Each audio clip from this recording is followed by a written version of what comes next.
Salut tout le monde, c'est Rito, on se retrouve pour une vidéo assez spéciale parce que aujourd'hui on est le 27 juin et qui dit 27 juin dit les 2 ans de Eden's Zero. Et oui, ce manga juste exceptionnel qui nous fait vibrer chaque semaine atteint enfin ses 2 ans, sa deuxième année, et c'est juste incroyable, c'est passé super vite, je n'ai vraiment pas vu le temps passer. Et pour l'occasion, petite vidéo spéciale, voilà, pour rendre hommage à Eden Zero, parce que Eden Zero c'est la vie, avec une vidéo particulière car je vais donner un petit peu mon avis brièvement sur Eden Zero et ensuite je vais donner la parole à des invités youtubeurs qui parlent eux aussi de Eden Zero sur leur chaîne et ils vont chacun leur tour donner leur avis sur le manga, sur ces 2 ans, dire ce qu'ils en ont pensé. Et donc du coup je vous dis c'est parti, on y va. Alors avant je t'invite à liker la vidéo si jamais elle te plaît, abonne-toi si tu aimes Eden Zero, aussi bien à ma chaîne que à leur chaîne à eux que je mettrai bien évidemment en description.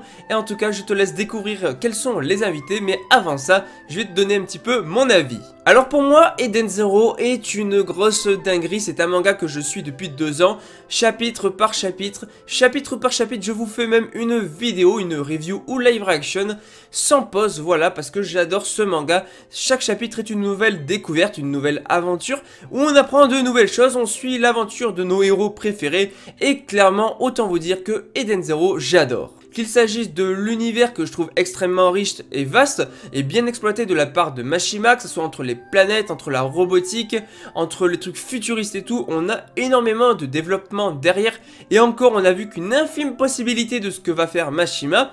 Même au niveau de l'histoire, on a un scénario qui est complètement maîtrisé par l'auteur.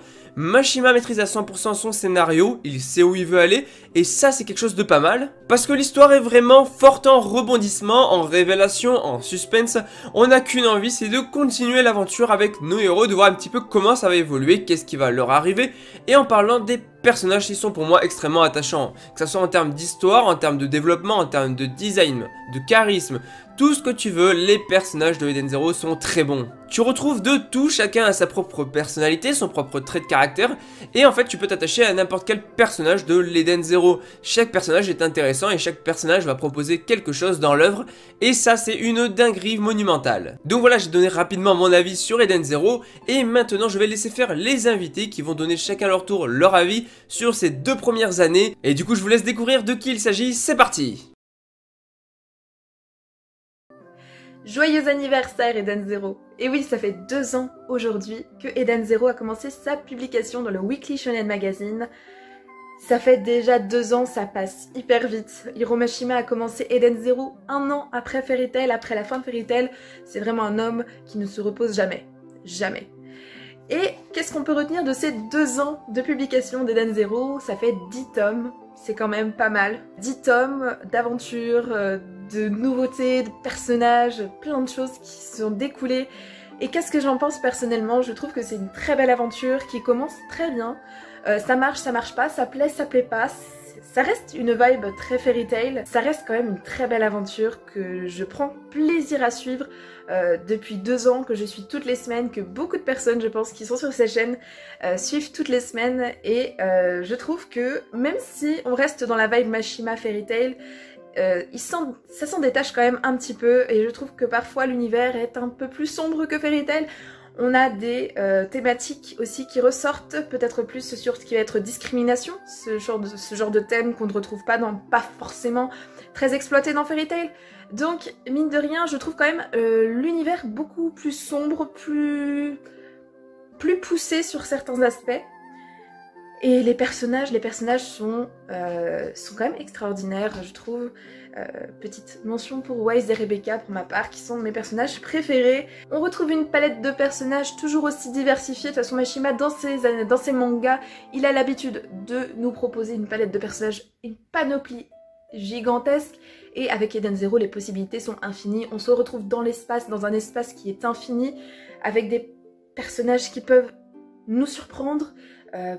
Plusieurs races également, on retrouve des robots, beaucoup de robots, donc ça va être surtout la relation machine-humain qui va être développé principalement dans ce manga. Si vous ne connaissez pas Eden Zero et que vous avez aimé Fairy Tail ou Rêve Master, n'hésitez pas à aller lire ce manga. Si vous ne connaissez pas du tout Hiro Mashima, je vous conseille d'aller lire et de découvrir son univers qui reste très fantastique, très majestueux. Le manga est édité chez Pika Édition en France et on a à l'heure actuelle 8 tomes. Le 9e sort le 1er juillet d'ici quelques jours, donc n'hésitez pas à vous le procurer. Et voilà, je fais la petite pub pour Pika Édition, c'est cadeau. Donc voilà, qu'est-ce qu'on peut retenir de ces 2 ans? Je trouve qu'en 2 ans, Mashima a fait développer son histoire d'une manière très intéressante. En fait, il a, par rapport à Fairy Tail, c'est vrai que je compare à Fairy Tail, il a instauré des idées qui sont là depuis le début du manga, donc il nous fait des petits foreshadowing qui sont pas dégueulasses, vraiment. J'attends beaucoup de choses de ce manga, c'est une quête, c'est un voyage dans l'espace, on attend de voir, on peut voir tellement de choses, tellement d'univers différents, un peu à la One Piece, et c'est quelque chose qui me plaît énormément. Donc Eden Zero prend un bon chemin, et j'espère que ça va continuer comme ça. Sur ce, bon anniversaire Eden Zero, et on se retrouve très vite pour le 100e chapitre. Cela fait donc enfin 2 ans qu'Eden Zero nous suit, nous fascine, nous donne envie de continuer. Mashima nous fait rêver chaque semaine. Quel plaisir d'avoir pu découvrir ce manga, et ça fait 2 ans. 2 ans que nous passons de merveilleux moments tous ensemble, que ce soit pour toi Raito, pour nous tous. Nous passons d'excellents moments devant ce manga qui nous fait pleurer, qui nous fait rire, qui nous angoisse, qui nous fait frissonner. C'est absolument incroyable tous les sentiments que nous ressentons en lisant cette œuvre. Cela fait donc 100 chapitres que ce manga est sorti. Et je peux vous dire qu'on en a vécu. Ah, on en a vécu tous des choses. On en a parlé très souvent en live tous ensemble, que ce soit sur ma chaîne personnelle ou sur celle de mes collègues. Que c'était fou de pouvoir en parler tous ensemble avec vous, la communauté, avec nous, ensemble en tant que collègues youtubeurs. On partage les mêmes avis, on partage aussi des avis différents. Mais c'est fou de penser à quel point on s'amuse, on est hypé, on frissonne devant autant de chapitres, devant des personnages qui au début faisaient très clairement penser à ceux de Fairy Tail, mais qui au fur et à mesure Mashima a su trouver son propre univers, a su nous étonner, a su nous prendre à revers avec ses chapitres et ses plot twists dont on n'attendait pas du tout. C'est incroyable, c'est absolument incroyable. Nous passons tous d'excellents moments, nous passerons tous, j'espère encore, pendant très longtemps d'excellents moments tous à vos côtés. À nos côtés, j'espère que vous passerez surtout de grands moments. Je sais pas quoi dire d'autre, mais merci. Merci Hiro Mashima, merci à tous de nous suivre, chacun d'entre nous. Et voilà. Salut tout le monde, c'est Léo de la chaîne Léo et Max. Alors Eden Zero, oulalalala, quelle difficile tâche que de devoir parler d'Eden Zero. C'est vrai qu'au tout début, quand ça a commencé, on avait peur que ce soit un ersatz de Fairy Tail. Faut dire, il y avait le chara design de Mashima, ce trait, ces personnages aussi qui ressemblaient, Shiki, Rebecca qui ressemblent un peu à Natsu et Lucy, il y avait la mascotte Happy. On se disait où ça allait, j'espère qu'on va pas avoir la même chose que ce qu'on a déjà vu précédemment, même si c'est pour contenter les fans, Mashima ne fait pas ça s'il te plaît. Et rapidement en fait, on a eu quand même un manga qui a acquis sa propre identité. C'est-à-dire qu'au fur et à mesure des arcs, les personnages ne sont plus aussi stéréotypés que ce qu'on pouvait penser. Il y a des relations qu'on n'avait pas dans les précédents mangas entre les personnages évidemment, et l'univers aussi. L'univers est tout à fait nouveau, et on arrive vraiment à entrer dans l'imaginaire de Mashima, quoi. On est dans l'espace, on a un cosmos, on sait qu'il y a plusieurs cosmos, et on voyage de planète en planète avec un équipage, c'est quelque chose qu'on voit de toute manière dans la science-fiction depuis bien longtemps, hein, les années 70, tout ça. Il y a certes quelques références à des œuvres majeures, mais ça reste un manga totalement neuf, qui offre un nouveau pan de ce que peut proposer Mashima. Et cet univers tout à fait riche permet encore une fois à Mashima de placer les messages qui sont chers à son cœur. En plus de ça, il dénonce pas mal de choses. C'est ça que j'aime bien dans Eden Zero, c'est un melting pot de pas mal de trucs, et c'est pas seulement fun et agréable à lire, c'est aussi quelque chose qui fait que quand tu le lis, parfois tu peux avoir ton petit frisson en mode « Ah, c'est pas vrai, c'est pas possible ». Soit parce que c'est une révélation de ouf, soit parce que c'est dur, vraiment c'est dur, c'est un shonen manga quand même, au-delà de l'aspect, comment dire, comme ça, graphique, agréable, et puis le petit fanservice hein, qui va distiller à la fois pour les filles et à la fois pour les garçons, il va aussi mettre des messages plutôt difficiles et des trucs engageants pour le lecteur. Et c'est ça qui me plaît dans Eden Zero. C'est un manga, à chaque fois que je le lis, je prends plaisir à lire le chapitre. Et j'attends vraiment avec impatience le chapitre d'après. Donc pour l'instant, Eden Zero, au bout de 2 ans, c'est un vraiment bon manga. Un vraiment bon manga. Salut tout le monde, c'est Max de la chaîne Léo et Max, et je vais essayer du coup de vous donner mon avis sur Eden Zero. Eden Zero qui a du coup débuté en juin 2018, maintenant vous le savez. Et depuis bientôt 2 ans maintenant, l'aventure, parce qu'on peut parler d'une aventure, est en cours. Et la première chose qui me vient en tête, c'est que on est vraiment pris dedans. Clairement, c'est une aventure comme on les aime. C'est une aventure qui te prend, qui t'emmène, et en plus dans un univers qui est peu développé dans ce côté fantasy. On est dans le côté spatial, on est dans l'espace, on a des vaisseaux, on a une histoire de temps, c'est limite c'est un peu de la physique quantique, tu vois, tu mélanges un peu de la physique, le temps, la notion d'espace et de temps, etc. Déjà, c'est un sujet qui est pas facile à aborder, et il le fait avec une délicatesse et une justesse extrême. Et en plus de ça, tu y retrouves tous les codes du shonen qui fonctionnent. C'est-à-dire que il y a des messages, clairement il y a des messages qui sont forts, on a l'amitié, on a aujourd'hui aussi quelque chose qui est vrai, c'est que le synopsis de base, c'est quoi? C'est Shiki qui est élevé par des animatroniques, on peut appeler ça comme ça, qui sont dotés d'une conscience.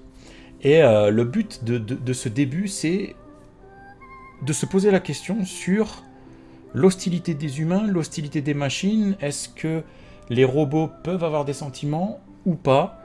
Et il y a donc en fait beaucoup de choses dans Eden Zero. Il y a ces débats existentiels, futuristes, l'amitié qui revient beaucoup, la découverte, le voyage au sens où tu vas de planète en planète, d'intrigue en intrigue. C'est beau, clairement c'est beau, on a le Mashima au top du top. Alors oui, c'est vrai, et je vais pas être le seul à le dire, on a cru que ça allait être un Fairy Tail bis ou un Rave bis, parce que on s'est dit, ah, l'aspect graphique, ça ressemble, etc. Franchement, passer les quelques premiers chapitres, t'y penses même plus. T'es plongé dedans, et si je n'ai qu'une chose à vous dire, c'est foncez. Foncez parce que vous allez voir, vous allez être pris dedans, vous aurez vraiment la sensation de découvrir un petit ovni, parce que Eden Zero n'a pas d'égal à l'heure actuelle, je pense, et il est très sous-estimé, il est très sous-coté, il y a peu de monde qui en parle, et à juste titre, cette vidéo, elle est faite pour, je l'espère, faire parler un peu plus d'Eden Zero, d'autant qu'on sait désormais que l'animé a été annoncé, voilà, 2 ans après. Donc c'est génial, il le mérite, et longue vie à Eden Zero. À bientôt. Ciao. Salut à tous. Bon, déjà, merci à Raito de m'avoir invité pour parler vite fait de Eden Zero, sur ce que j'en pense, étant donné que l'animé a été annoncé, donc je suppose que le public sera présent et que, enfin, le manga pourra bel et bien se faire mieux connaître à son grand public. Alors, qu'est-ce que je pense du manga? Qu'est-ce que je ressens? Quel est mon ressenti? Bon. Alors, Eden Zero, ce qu'il faut savoir, c'est que, bon, évidemment, comme tout le monde, comme tout fan de Fairy Tail, j'étais hypé de par ses débuts. Voilà, j'ai suivi Eden Zero jusqu'à ses 15 premiers chapitres, et j'étais vraiment fan, vraiment au début. J'ai bien aimé le concept d'un manga shonen dans l'espace, bordel, c'était couillu. Donc, ouais, franchement, il y avait tout pour me plaire, sauf que pendant un moment, bah, j'ai lâché. Oui, je fais partie de ceux qui ont lâché au tout début, à tel point que ça m'est arrivé de laisser au moins une 20aine de chapitres en suspens pour tout rattraper d'une traite. Et je pense très sincèrement que j'ai bien fait de faire ça. Pourquoi? Parce que cette distance que je me suis imposée avec Eden Zero, bah, ça m'a permis de plus apprécier le manga par la suite. Parce que pendant un temps, ça m'ennuyait un peu. Un arc m'avait vraiment très beaucoup ennuyé. Et j'avais lâché. Et puis après, j'ai rattrapé une trade. Et justement, tout ce que j'ai rattrapé, c'était un arc entier. L'arc Valkyrie, pour ceux qui connaissent. Et franchement, j'ai vite fait kiffer. Et du coup, bah, maintenant, je suis Eden Zero une fois par semaine. Et j'aime beaucoup le manga, même si j'ai beaucoup de mal avec le personnage principal qui est Shiki, et je m'intéresse beaucoup plus au personnage qui est Rebecca. J'aime particulièrement l'équipage, donc Wise et les 4 étoiles brillantes, même si je pense qu'il leur faudrait un développement pour vraiment les rendre beaucoup plus intéressants. Omura c'est fait, elle est intéressante, mais une évolution pourquoi pas, j'aime beaucoup ces personnages. Donc oui, les personnages sont cool, mais franchement je pense que le gros problème ça va être Shiki. Bah, pourquoi? Parce que c'est le personnage principal, donc c'est lui qu'on suit, et franchement ses ambitions ne sont pas super intéressantes, et il est beaucoup plus immature qu'un Natsu, et je sais que beaucoup de gens ont eu du mal avec Natsu, parce qu'il était déjà immature, assez con, mais Shiki il est encore plus, donc je sais que beaucoup de gens vont avoir beaucoup de mal avec Shiki. Je ne parlerai pas des gens qui parlent du style de dessin qui est similaire à Fairy Tail, parce que la raison est totalement évidente que j'en perdrais mes mots, et je viendrai à insulter tellement que c'est stupide d'en parler, mais bon... ma petite préférée, c'est Rebecca. Voilà, Rebecca, c'est ma petite préférée du groupe. Pour moi, c'est ma préférée du manga, en gros. Je la trouve plus intéressante, super cool et badass. Donc, moi, je vote Rebecca. Et voilà ce que je pense de Eden Zero, même si c'est très vulgairement résumé. Voilà, merci à toi, Raito, de m'avoir invité.